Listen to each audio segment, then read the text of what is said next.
এখানে আমার বাংলাদেশের পানাম নগরের কথা মনে হচ্ছে।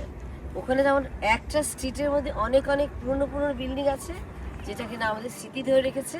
আর এখানে হচ্ছে একটা স্কোয়ারের ভিতরে 400-500 বছর পুরনো পর্যন্ত বিল্ডিং কি এক জায়গায় 4 কোণাভাবে ধরে আছে, যেমন ডানে বামে পিছনে সামনে। এক একটা বিল্ডিং এর আর্কিটেকচার এক এক রকম, এবং এটাকে যে সবাই দেখতে আসে এই জন্য চারপাশে করে লাল নীল ঝলমলা লাইট লাগে। এই যে এই জায়গাটিকে আকর্ষণীয় করছে। এটা কিন্তু আমাদের ডাউনটাউনের মন্ট্রিয়ালের ডাউনটাউনের মাঝে। তো যাই হোক, পুরো ব্যাপারটা আমার কাছে এত মজা লাগছে যে এটা 1600 কত সালে যদি হয়েছে, 1642 হয়েছে। এখানে ওরা প্রথম বলছে এটা আমাদের নতুন ভাষা, তার মানে তারা ফ্রেঞ্চ এনেছে আগে। এখানে সবাই দেখবেন অনেক দোকানের সামনে কিন্তু ফ্রেঞ্চ ভাষাই কথা বলে। তো ওরা নিজেদের ডিক্লারেশন নিজেরাই দিয়েছে যে আমাদের নতুন ভাষা এবং আমরা এখানে থাকছি।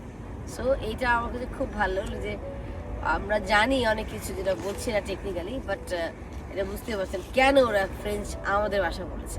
তো যাই হোক, আশা করি ভিডিওটা ভালো লেগেছে। আমার ছোট ছোট ট্রিপ, মন্ট্রিয়াল ট্রিপ কেমন লাগলো জানাবেন। খোদাফেজ।